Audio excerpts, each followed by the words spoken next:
자, 오늘 밤에도 또 우리 기도가 있기 때문에 조금 진도를 빨리 나가야 될 것 같습니다. 복음서는 특별히 예수님이 어떤 분인가 하는 것을 소개하는 내용으로 되어 있습니다. 그래서 마태복음에는 왕으로 오신 예수님, 마가복음에서는 종으로 오신 예수님, 또 누가복음에서는 사람의 아들 인자로 오신 예수님, 요한복음에서는 하나님의 아들로 오신 예수님, 이렇게 각 복음서마다 간략하게 요약을 한다면 예수님이 어떤 분인가 이렇게 소개를 하고 있는 것이죠. 우리가 지금 요한복음 공부를 하고 있는데 요한복음 1장에서 예수님은 어떤 분이셨나, 하나님의 아들로 오신 그분이지만 그분이 하나님이 사람이 되어서 오신 분이다 하는 것을 1장에서 우리가 배웠습니다. 태초부터 계셨던 그 예수님이 하나님이신데 사람의 몸을 입고 오셨다 하는 것이죠.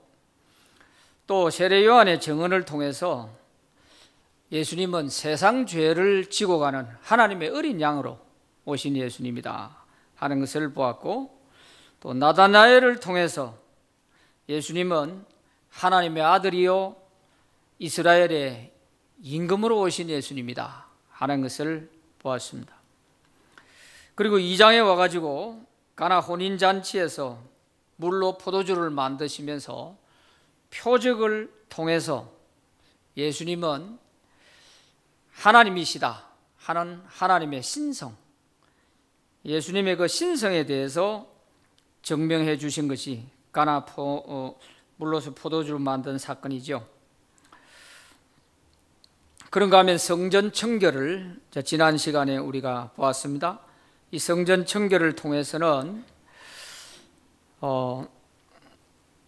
성전을 더럽혀 놓은 걸 다 뒤집어 엎고 쫓아내고 하면서 예수님이 하신 말씀이 내 아버지 집으로 장사하는 집을 만들지 말라 그렇게 말씀하셨잖아요. 내 아버지 집, 내 아버지 집. 이 말씀을 하심으로써 예수님이 하나님의 아들이다 하는 것이 증명되는 것이죠. 그러니까 사람들이 당신이 하나님의 아들이라면 우리에게 표적을 한번 보여봐라. 그러니까 예수님께서 다른 거 보여줄 거 없고 내 성전을 한번 허물어 봐라. 그러면 사흘 만에 내가 다시 일으킬 것이다. 그래서 자기 육체를 가리켜서 성전이라 이렇게 말씀하셨다는 것을 우리가 지난 시간에 성전 청결을 통해서 보았습니다. 이처럼 요한복음에 나오는 모든 사건마다 예수님이 하나님의 아들이시고 예수님이 하나님이시다 하는 사실을 이렇게 하나하나 보여주고 있는 것을 볼 수가 있습니다. 그런데 오늘 3장에 들어오면서 아주 중요한 이 요한복음에만 나오는 그런 하늘의 진리가 소개되고 있습니다. 그것은 바로 거듭남이라고 하는 것입니다. 거듭남. 이걸 한문으로 중생이라고 그랬어요. 중생. 이것은 너무너무 소중한 진리인데, 왜냐하면 거듭나지 않고는 하늘나라에 들어갈 수 없기 때문이죠. 너무너무 중요한 것 아니겠습니까? 이것이 요한복음에만 나온단 말이에요. 요한복음이 없었더라면 우리는 이 진리를 모르고 살아야 되는 것이죠. 그런 점에서 오늘 본문은 대단히 중요하다 하는 것을 알 수 있습니다. 자, 그래서 오늘 교재를 보시면서 1번 문제 같이 한번 읽어보겠습니다. 시작. 디모데는 어떤 사람인가? 1절 말씀에 보면 그런데 바리새인 중에 니고데모라 하는 사람이 있으니 유대인의 지도자라 이렇게 되어 있습니다. 그런데 하는 이 말은 앞에 사건과 연관이 있다 하는 말이죠. 앞에 사건이 뭐예요? 표적. 이 표적을 보고서 예수 믿는 사람들이 생겨났기 때문이죠. 그 앞에 2장 23절부터 25절까지 사이에 보면 예수님께서 예루살렘에 올라가셔서 여러 가지 표적을 행하셨던 것입니다. 그러니까 이 표적을 보고 믿는 사람들이 많이 생겼다는 거죠. 그런데 하고 이제 니고데모라는 사람을 소개하면서 그 표적을 보고 믿었던 사람 중에 하나인 이 니고데모가 예수님을 찾아왔다, 이렇게 연결을 짓는 것이 바로 그런데 하는 이 말입니다. 그리고 니고데모는 바리새인 중에 했거든요. 바리새인이란 말이에요. 바리새인이라는 말은 이 유대인들 사회에 이 종파가 있어요. 유대교의 종파. 우리 한국에 장로교, 감리교, 침례교 이런 거 있듯이 이 유대교에도 교파가 있는 거예요. 그 중에 하나가 바리새파입니다. 바리새파. 이 당시 그 유대 사회에 있었던 그 교파들 보면은 이제 사두개파, 또 에세네파, 셀로땅, 그리고 바리새파 이렇게 있어요. 그런데 셀로파는 사실은 혁명당원들이거든요. 정치 투쟁을 하는 사람들이에요. 독립운동하는 사람. 그런가 하면은 에세네파는 경건주의입니다. 세례 요한이 여기에 속했다고 하죠. 그리고 사두개파는 요즘 우리식으로 말하면 상당히 자유주의적인 그런 유대교 신자들을 말하는 거예요. 그러니까 이 사람들은 정치의 권력 쪽에 많이 치중해 있고요. 숫자는 많지 않지만 이 사람들의 그런 지위나 또 어떤 그 사람들의 어떤 능력을 감안할 때 오히려 바리새파보다도 이 사람들이 더 능력이, 사회적인 그런 능력을 갖춘 사람들이 더 많았죠. 그런데 바리새파는 좀 보수적인 사람들입니다. 굉장히 보수적이죠.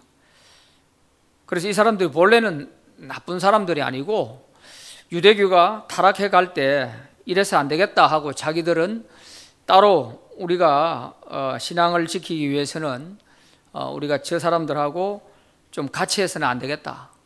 이래서 자기들끼리 이렇게 모인 사람들이 바로 이 바리새파인데요. 그래서 바리사이온 하는 이 말은 분리된 자들, 그런 뜻이에요. 분리된 자들. 자기들이 신앙을 지키기 위해서 타락해가는 사람들로부터 분리됐다 하는 것이죠. 마치 우리 개신교가 구교가 타락할 때 프로테스탄트라고 해가지고 이렇게 우리가 분리되어 나온 것처럼 말이죠.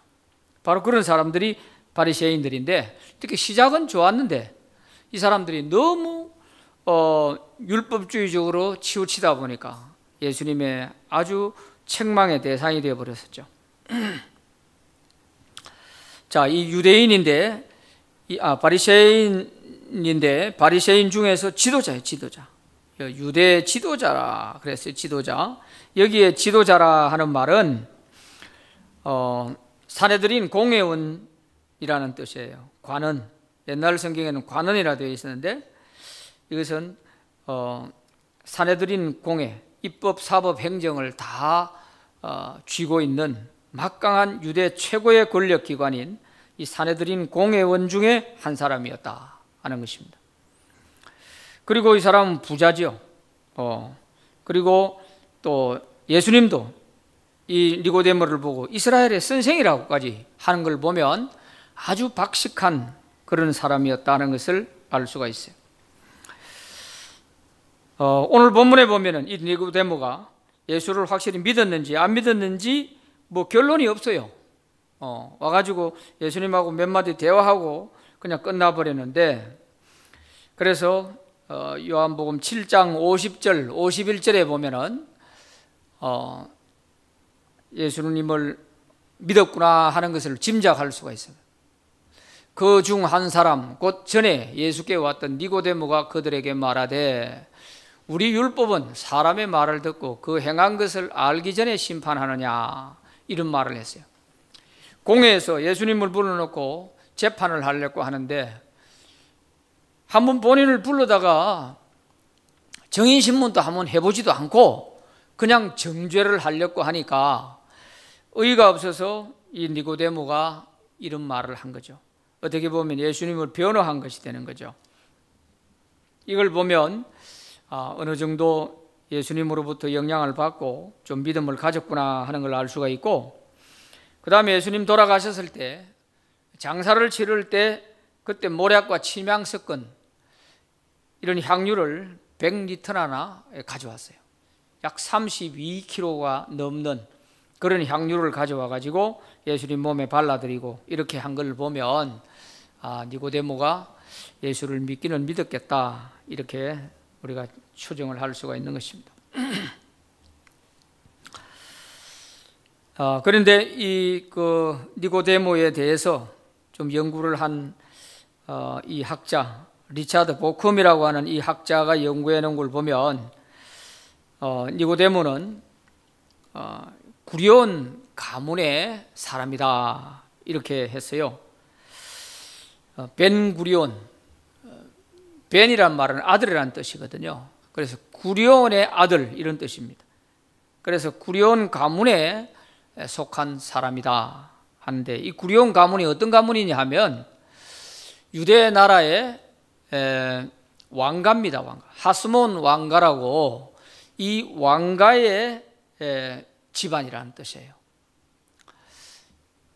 주전 142년부터 주전 64년까지요 79년 동안 유대 나라의 독립국가 시절에 독립국가를 세워서 왕가로 있었던 그 가문이 하스몬 왕가입니다.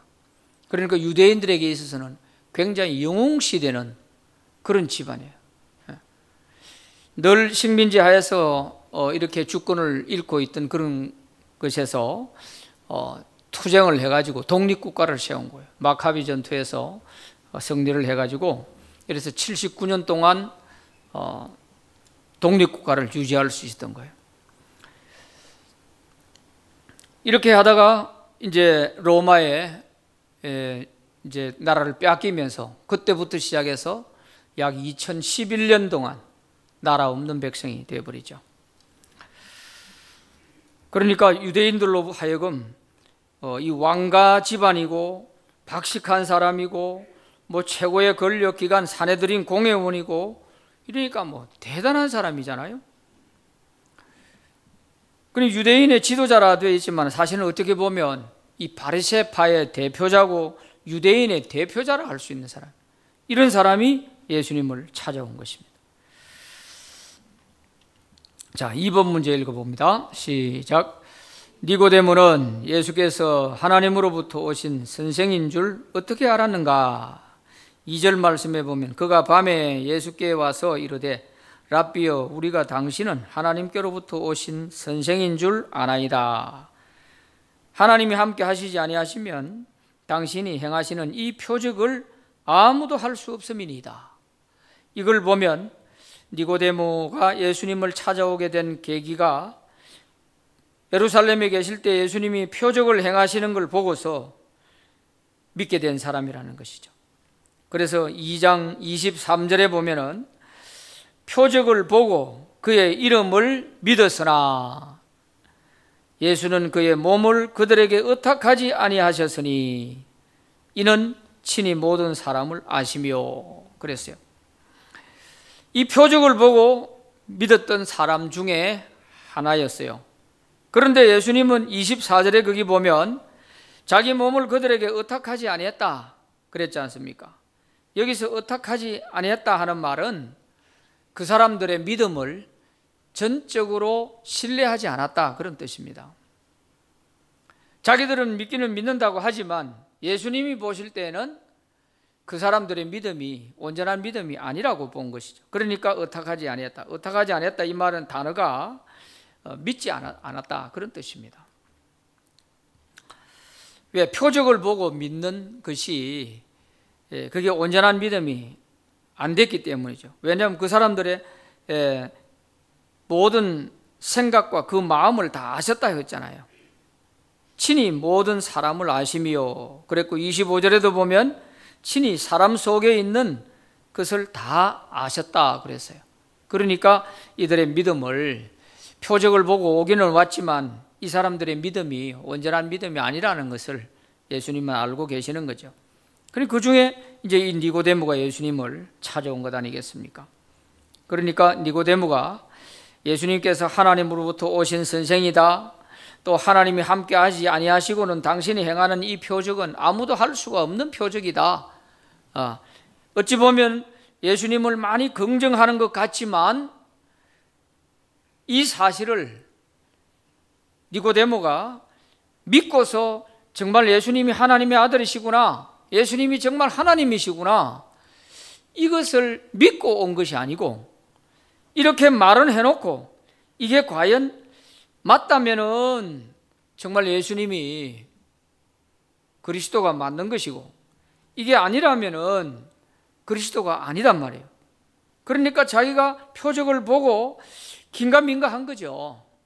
그래서 이분이 정말 그리스도가 아니냐, 혹시 메시아가 아닐지 모른다 하는 이런 생각으로 예수님을 찾아왔다는 것을 이 2절에서 알 수가 있는 것이죠.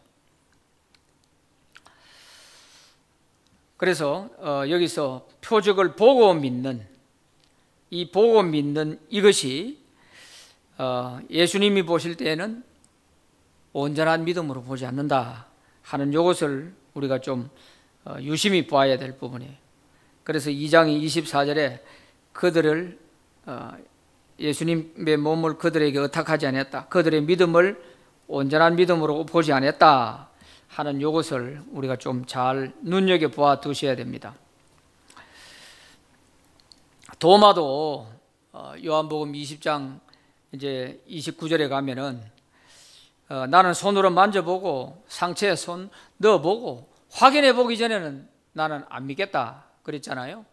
그랬을 때 예수님께서 다 보여주시고는 도마에게 네가 나를 본 거로 믿느냐, 보지 않고 믿는 자들이 복이 있다 그랬잖아요. 요 본다는 거 이거. 그래서 이 요한복음에는 단어 하나하나, 시간 하나하나 이런 것들이 요한이 그냥 예사로 하는 얘기가 아닙니다. 거기에는 아주 분명한 의도를 가지고 그런 단어 하나를 쓰고 있다 하는 것을 우리가 아셔야 됩니다. 자, 3번 문제 읽어보겠습니다. 시작. 예수께서 진실로 진실로라고 하신 말씀은 무슨 의미인가? 3절에 보면 예수께서 대답하여 이르시되 진실로 진실로 내게 이르노니 사람이 거듭나지 아니하면 하나님 나라를 볼 수 없느니라. 오늘 본문만 해도 진실로 진실로라는 말이 3번이나 나와요.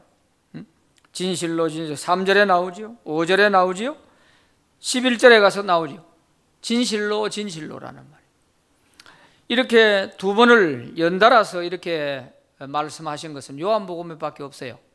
다른 공간복음에는 한 번도 없습니다. 그리고 요한복음에 진실로라는 말이 한 번만 사용한 것만 해도 25번이나 나와요. 그런데 2번 한 게 5번이나 나온다니까요. 진실로 진실로라는 말이 이 요한복음에만 5번이 나와요. 그러면 이 진실로 진실로라는 말이 무슨 의미를 가지고 사도 요한이 사용하고 있는 것이냐, 그것이 중요한 겁니다. 이걸 찾아보면 진실로 진실로라는 말이 나올 때는 그 말씀이 굉장히 중요하다 하는 이런 말씀에 대해서 진실로 진실로라는 말을 붙여요. 그러니까 진실로 진실로라는 말이 나오면 이것은 정말 중요한 말씀이구나, 이렇게 우리가 이해를 하면 되고, 이 복음서에 예수님이 하나님이시다 하는 것을 나타내는 용어가 3가지가 있어요. 그게 뭐냐 하면 아멘, 아빠, 죄 사한 권세, 이 3가지를 보면은 예수님이 하나님이시다 하는 것을 나타내는 단어입니다. 하나님을 아버지라고 부르는 거, 내가 하나님의 아들이라는 뜻 아니겠어요? 그런데 아버지라는 말을 가장 많이 하는 게 요한복음입니다. 이 아버지라는 말, 이것이 바로 예수님이 하나님의 아들이라는 그런 것을 나타내는 것이고, 또 죄 사하는 권세가 있다 하나님, 이것은 왜냐하면 유대인 사회에서는 죄 사하는 권세는 하나님밖에 없다는 걸 다 알고 있거든요. 이거는 삼축동자도 다 알고 있기 때문에, 그래서 죄 사하는 권세가 있다는 것을 병자를 고치면서 보여주셨잖아요. 병이 나라고 하지 않고 죄 사함을 받았느니라 했는데 병이 나와 버렸어요. 이런 사건들을 의도적으로 예수님이 보여주시는 거예요. 왜냐하면 죄 사하는 권세가 하나님에게만 있기 때문에 내가 하나님이다, 그걸 보여주시는 거죠. 그리고 아멘이라는 말입니다. 아멘. 요한계시록 3장 14절에 보면은 라우디게아 교회 사자에게 편지하라. 아멘이시요 충성되고 참된 증인이시요 하나님의 창조의 근본이시니가 이르시되, 그랬어요. 아멘이시요. 예수님을 아멘이라고 그랬어요. 아멘. 이 아멘이 뭐예요? 아멘이 진실이라는 뜻이에요. 진실. 그래서 오늘 본문에 여기 진실로 진실로 하는 이 말은 그리스 말에 아멘 아멘 이렇게 되어 있어요. 아멘. 그러니까 이 말은 정말 진실이다, 하나님이 너희들에게 하는 진실한 말이다, 진리다, 이런 뜻이죠. 그래서 이 진실로 진실로 하는 이 말이 예수님이 하나님이라는 사실을 나타내 주는 용어일 뿐만 아니라 또 아주 중요한, 이것은 세상 사람들이 가르쳐 줄 수 없는 그런 진리에 대해서 예수님이 말씀하실 때 진실로 진실로라는 말이에요. 그 사람들이 하도 안 받아들이니까 그냥 진실로 한 번 해가 안 되니까 두 번 하는 게 아닙니다. 오늘 여기서 하잖아요. 내가 하늘의 것을 너희들에게 얘기하는데 너희들이 안 받아들인다. 그러니 땅의 것을 얘기해도 안 받아들이는데 하늘의 것을 얘기한들 너희가 받아들이겠냐? 이런 말을 하잖아요. 그래서 이 진실로 진실로라는 말은 대단히 중요한 말이고 바로 예수님이 하나님으로서 하시는 말씀이다. 아주 중요한 그런 진리를 말할 때 사용하신 말씀이다 하는 것을 좀 기억하시면 좋겠습니다. 4번 시작. 표적을 보고 믿으나 거듭나지 못한 사람은 어떻게 되는가? 진실로 진실로 내게 이르노니 사람이 거듭나지 아니하면 하나님의 나라를 볼 수 없느니라. 그리고 5절에 가서는 물과 성령으로 거듭나지 아니하면 하나님의 나라에 들어갈 수 없느니라 그랬어요. 다 같은 말이에요. 거듭나지 아니하면 하나님 나라를 볼 수도 없고 들어가지도 못한다, 그런 말씀이에요. 이것은 같은 뜻을 말을 다른 말로 사용한 거예요. 볼 수 없다, 들어갈 수 없다, 이건 똑같은 말이에요.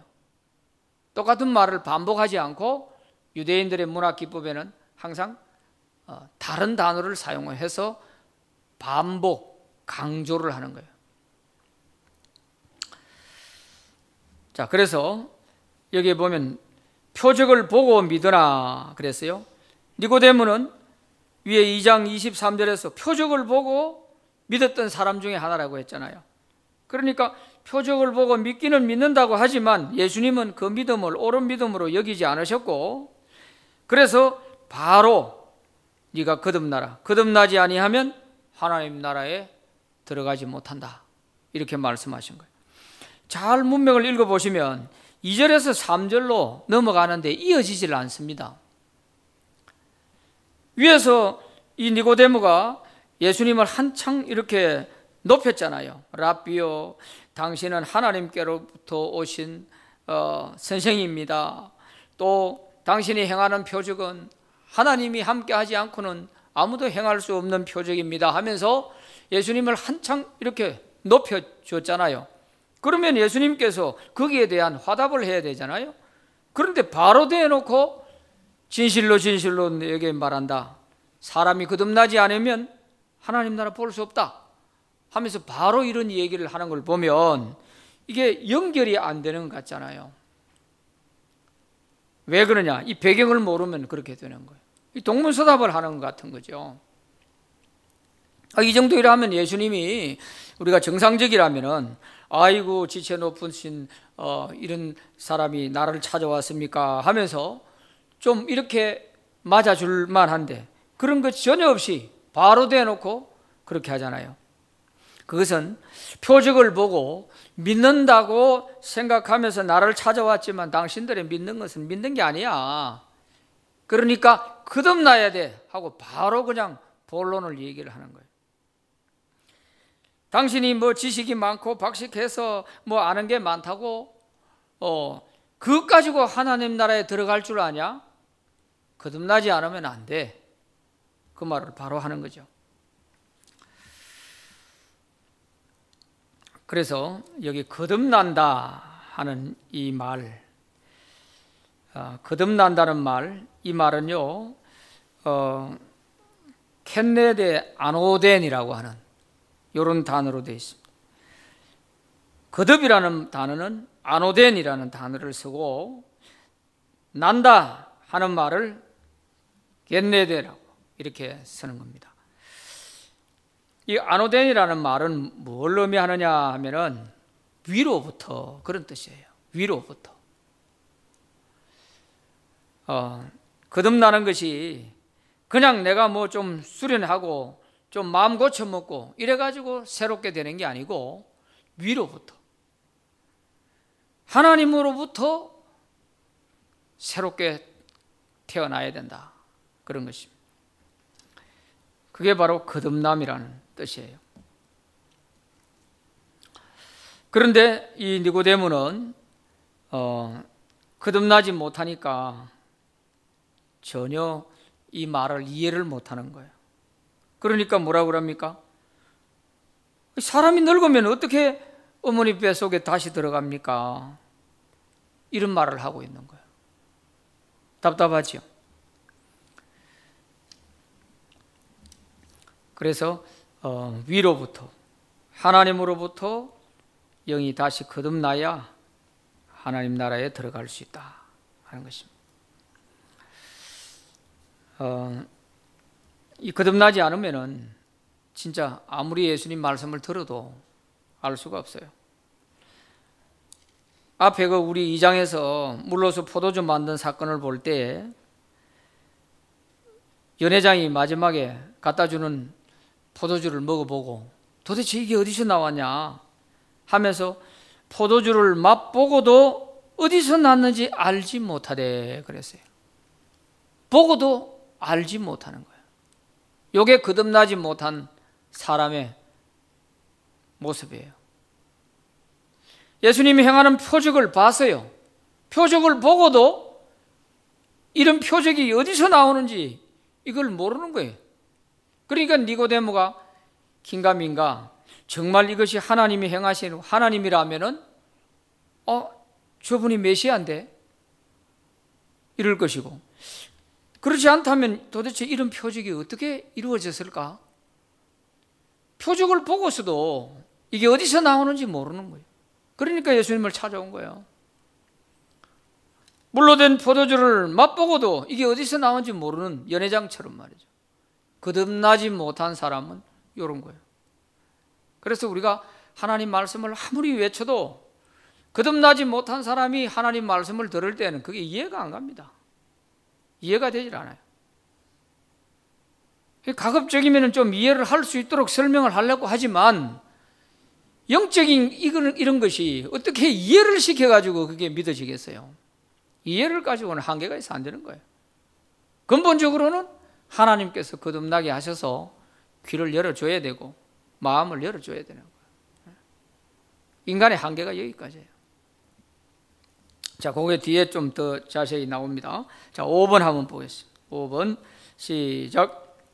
니고데모가 예수님을 찾아온 밤과 그의 영적 상태를 비교할 때 무엇을 느끼는가 그랬습니다. 니고데모가 밤에 찾아왔어요. 밤에 2절에 거기 보면 그가 밤에 예수께 와서 그랬어요. 밤에 찾아왔어요. 이 밤과 니고데모가 예수님께 와서 지금 사람이 늙으면 어떻게 어머니 뱃속에 들어갑니까?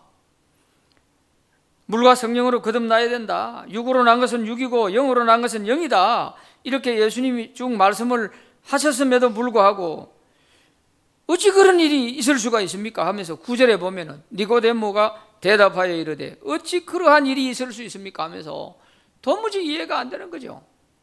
도무지.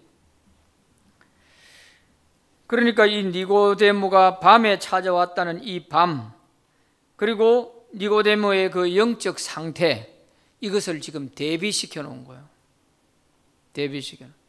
그래서 이 밤이라고 하는 이 단어 하나를 보면 거듭나지 못한 니고데모, 대단한 학자고 대단한 그런 박식한 사람이고 지도자고 뭐 하나 그냥 입댈 거 없을 정도로 훌륭한 사람이지만 거듭나지 못하니까 예수님의 말씀을 한마디도 못 알아듣는 거예요. 한마디도. 이게 바로 니고데모의 영적 실상이래. 깜깜하다는 거예요. 깜깜. 영적으로는 아예 깜깜하다는 거죠. 그래서 어떤 학자들은 이 밤에 찾아온 이유를 뭐 다른 사람 시선을 의식해서 그럴 것이다. 또 자기 지위가 있고 또 공회원이고 하니까 그래서 눈치가 보여서 밤에 찾아왔을 것이다. 뭐 이런 얘기를 하는데 사실은 사도 요한의 의도는 그게 아니에요. 여기에 밤이라고 하는 단어를 쓰는 것은 이 니고데모의 영적 실상에 대해서 대비를 시켜놓은 거예요. 굉장히 중요한 단어입니다, 이게.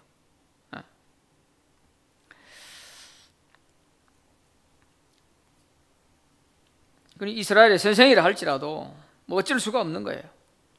자, 요한복음 13장 30절에 한번 봅시다. 유다가 그 조각을 받고 곧 나가니 밤이르라 그랬어요. 마지막 최후의 만찬에서 제자들과 함께 예수님이 최후의 만찬을 드시고 거기에서 이 중에 날 팔자가 있다. 그러니까 가룟 유다가 끝까지 거기서 고백을 안 하고 회개를 안 하죠. 그리고 예수님이 나눠주는 그 떡을 받고 나갑니다. 나가는데 뭐다? 밤이러라 그랬어요. 밤. 그래서 시간 뭐 이런 그 개념에 대해서 절기 뭐 이런 거를 첫 번째 표적이다, 두 번째 표적이다 이런 말을 쓰는 이런 것들은 사도 요한에게 있어서는 굉장히 의도를 가지고 사용하는 거예요. 그래서 이 밤이라고 하는 것은 떡을 받고 그가 나갈 때 밤이러라, 떡을 받고 나갔다 해도 되는데 왜 밤이러라는 말을 붙입니까? 그 밤이라는 말이 앞으로 가룟 유다의 앞날에 펼쳐지게 될 멸망을 의미하는 거예요. 밤이. 그 앞에 이제는 멸망이 곧 다가온다는 거잖아요. 그의 종말이 지금 이제 다가오고 있다 하는 것을 밤으로 표현했죠. 오늘 여기 본문에서 밤이라는 것은 거듭나지 못한 니고데모의 영적 실상이 이렇게 깜깜한 밤처럼 전혀 빛이 비추지 아니한 이런 상태가 되어 있다 하는 것을 볼 수가 있죠. 또 이 빛과 어둠 이거를 자꾸 대조시켜서 처음부터 시작을 했지 않습니까? 그러니 여기는 어둠 대신에 밤이라는 단어를 쓰는 겁니다. 요한복음 1장 5절에서도 빛이 어둠의 빛이 돼 어둠이 깨닫지 못하더라 그랬어요. 예수님이 빛이잖아요. 그런데 깜깜한 그 니고데모의 심령에 예수님이 그 앞에 서 있는데도 빛이 전혀 비치지를 못하는 거예요. 지금 영적인 이런 상태가 되어 있는, 깜깜한 상태가 되어 있는 거예요. 이게 바로 거듭나지 못한 사람이라는 거예요. 오늘 우리 가운데도 거듭나지 못하고서 하나님 말씀요 아무리 외우고 뭐 어쩌고 별의별 짓을 다 해도 깨달아지지 않습니다. 그게 근본적으로 내가 믿음으로 받아들이질 않아요. 어디 가면 알 수 있느냐?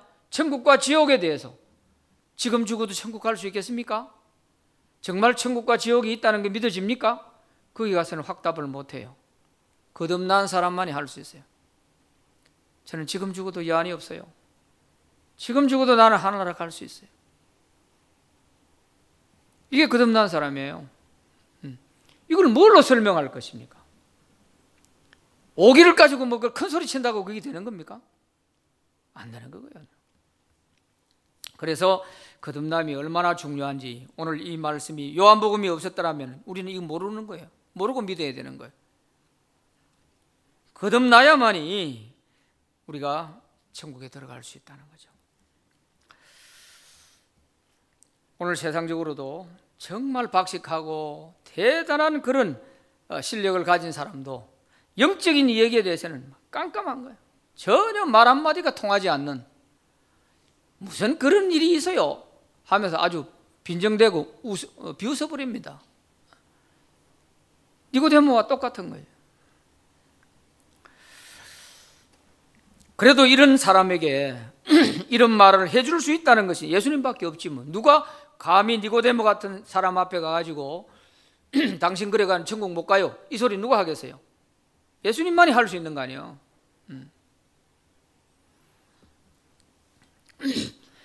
교회 와야만이 들을 수 있는 얘기죠. 세상적으로 내놓으라는 사람들 교회를 우습게 알죠. 그러나 교회 와야만이 천국과 지옥에 대한 얘기도 들을 수 있고, 거듭나야 당신 천국 갈 수 있다. 세상에 아무리 많은 걸 배우고 뭐 지식이 뛰어나도 그것 가지고 천국 가는 거 아니다, 이 소리를 어디가 듣겠어요? 교회에서밖에 들을 수 없지. 자, 6번 시작. 예수님은 니고데모에게 어떻게 거듭나라고 하셨는가? 5절 말씀해 보니까 물과 성령으로 거듭나라고 그랬어요. 거듭나지 아니하면 하늘나라 볼 수도 없고 들어갈 수도 없다. 어떻게 거듭날까? 물과 성령으로 거듭나라 그랬어요. 자, 여기에 물은 뭘 의미하는 것이냐? 여기에 대해서 학자들의 많은 견해가 있습니다.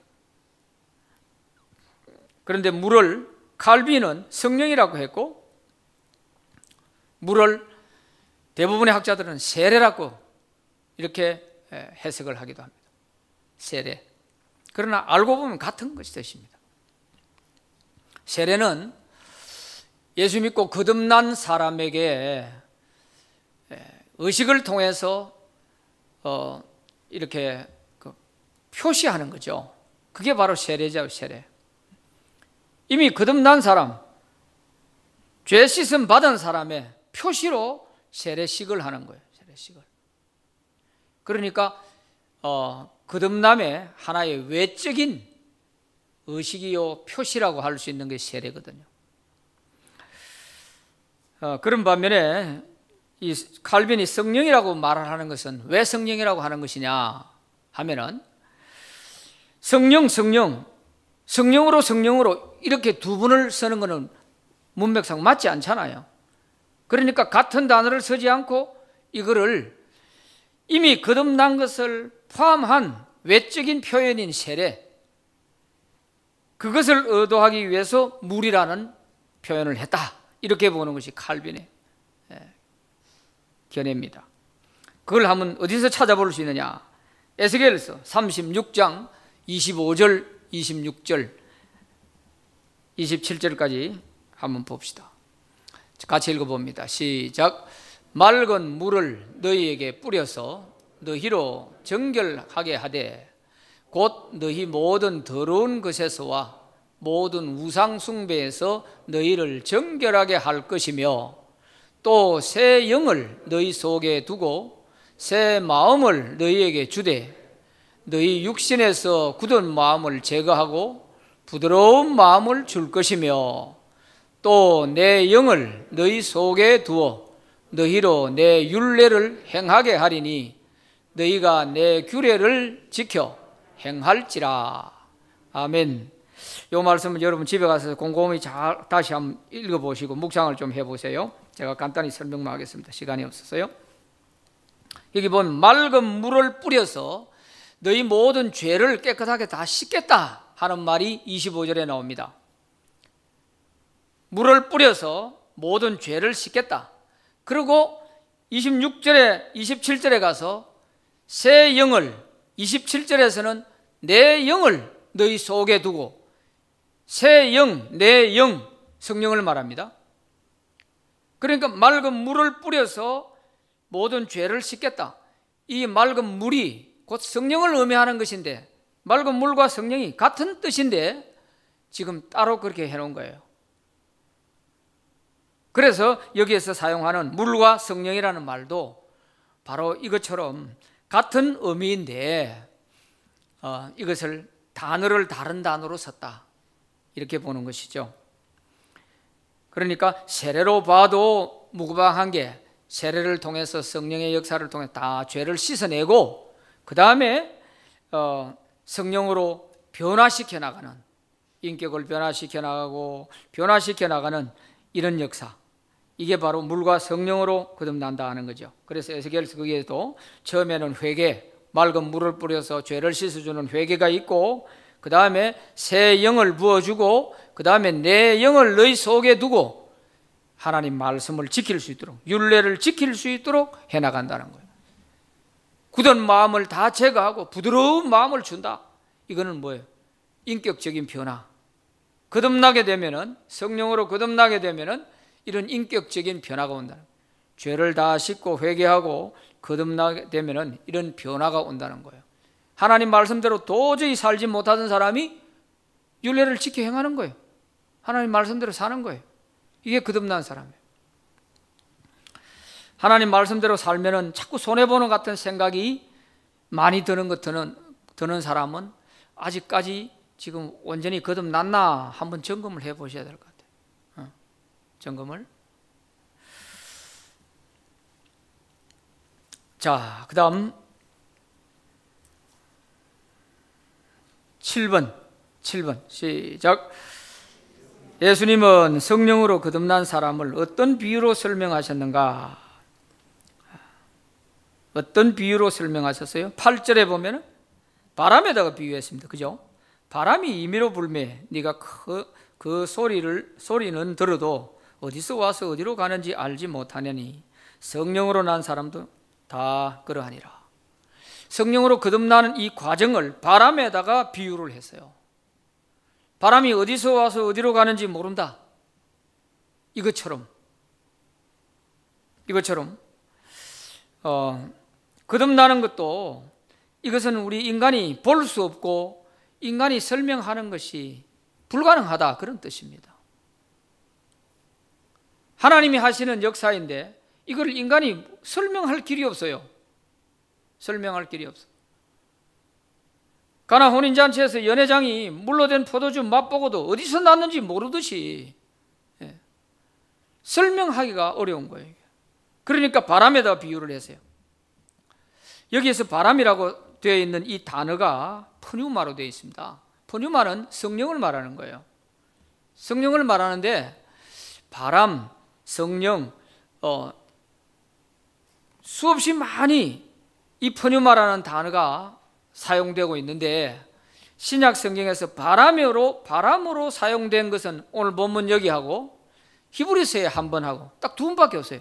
전부 다 성령으로 사용된 단어입니다. 푸뉴마가요. 그런데 여기서는 바람으로 설명을 했어요. 그러니까 성령이 임의로 하시는 역사에 대해서, 성령이 하시는 역사에 대해서 우리가 어디서 와서 어디로 가는지 모르듯이 이거는 알 수가 없다. 눈에 볼 수 있는 것도 아니고 그저 본인만이 느낄 수 있는 거예요. 느낄 수. 이 설명이 불가능하다는 거예요. 거듭남의 주체가 하나님께 있으니까 위로부터 거듭나야 되는 거니까. 그래서 이 거듭난다는 것은 어떤 무슨 표식을 가지고 저 사람이 방언하니까 거듭났구나, 그게 아니에요. 물론 그런 성령의 강한 체험을 통해서 거듭난 사람도 있어요. 그러나 조용히 마치 바람이 살랑살랑 불 때도 있고 강하게 태풍처럼 불 때도 있잖아요. 바람이 약하게 분다 해가지고 바람이 안 분다고 말을 못 하잖아요. 그와 같이 사람에 따라서 비둘기처럼 부드럽게 임하시는 이런 성령의 역사를 통해서 거듭나는 사람이 있는가 하면은 마치 태풍이 몰아치듯이 이렇게 또 거듭나는 사람도 있어요. 그래서 성령의 역사는 우리가 어떻게 거듭나고 어떻게 해야 된다는 걸 설명은 불가능해요. 설명이. 그냥 교회 가자 해서 한 번, 두 번 따라다니다 보니까 어느새 나도 모르게 거듭난 거예요. 왜? 성령이 하신 역사니까. 물 들고 왔다 갔다 하다 보니 포도주가 된 거 아니에요. 그걸 어떻게 설명하겠어요? 그 하인들도 포도주가 이렇게 해서 만들어졌다는 건 알지만은 포도주가 어떻게 해서 포도주가 됐다는 건 설명 못하는 거예요.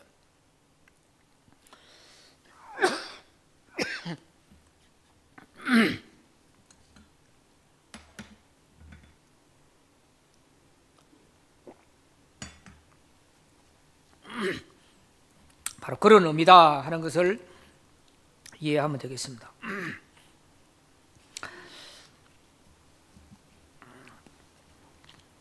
그 뒤에 9절에서 13절까지 그 내용을 보시면 예수님께서 바람에 비유해가지고 이 거듭남을 설명을 하니까 니고데모가 어찌 그런 일이 있을 수 있습니까? 자기로서는 도저히 이해가 안 가는 거죠. 그래서 예수님이 한참 설명을 하십니다. 너는 이스라엘의 선생이 되어가 그걸 모르느냐? 진실로 진실로 너에게 이르노니 우리는 아는 것을 말하고 본 것을 증언한다. 그런데 네가 안 받아들이는구나. 내가 땅의 일을 말해도 너희가 안 믿는데 하물며 하늘의 일을 말하면 어떻게 믿겠느냐? 나는 하늘에서 내려온 자다. 13절에 이 말이 중요한 거예요. 그래서 오늘 니고데모를 통해서 예수님이 어떤 예수님이냐? 하늘에서 내려오신 예수님. 한마디로 요약하면 이겁니다. 하늘에서 내려오신 예수님. 이게 바로 니고데모를 통하여서 거듭남에 대한 진리를 전해주면서 예수님을 하늘에서 내려오신 분으로 이렇게 소개를 하고 있는 것입니다. 자, 8번 시작. 예수께서 인간을 구원하기 위해 십자가에 달리실 것을 어떻게 말씀하셨는가? 14절 15절 말씀에 모세가 광야에서 뱀을 든 것 같이 들려야 한다. 이것은 민수기 21장 4절에서 9절에 있는 내용의 말씀입니다. 광야에서 하나님을 원망하다가 하나님께서 정갈에 물려 죽어가는 사람들 살리기 위해서 놋뱀을 만들어라 그랬잖아요. 그래서 놋뱀을 쳐다보는 사람은 다 살았다 하는 그 내용을 여기서 예수님이 예를 들어서 설명을 하는 거예요. 과거 광야에서 모세가 놋뱀을 만들어서 들었을 때 죽어가던 사람들이 그거 쳐다보고 살았지 않냐? 나도 하늘에서 내려온 하나님의 아들로서 장차 십자가에서 이렇게 죽게 될 것이다. 이렇게 됨으로 나를 바라보고 믿는 자는 다 영생을 얻는다. 그 말이에요. 15절에 이는 그를 믿는 자마다 영생을 얻게 하려 하심이라. 영생을 얻게 하려 하심이라. 자, 오늘 이 말씀을 정리를 하면은 예수님은 하늘에서 내려온 자로서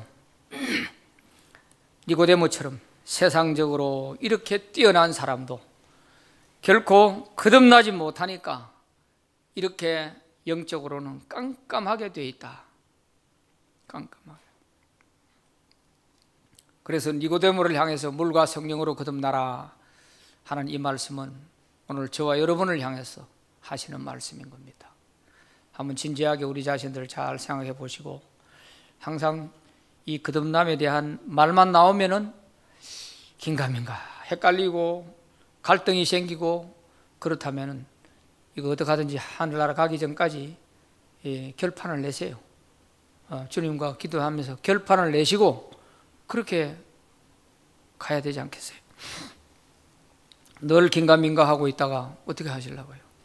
그래서 물과 성령으로 거듭나지 아니하면 하늘나라에는 한 발자국도 들어가지 못한다고 그랬어요. 우리는 꼭 성령으로 다 거듭나서 하나님의 백성들이 되시기를 바랍니다. 기도합니다.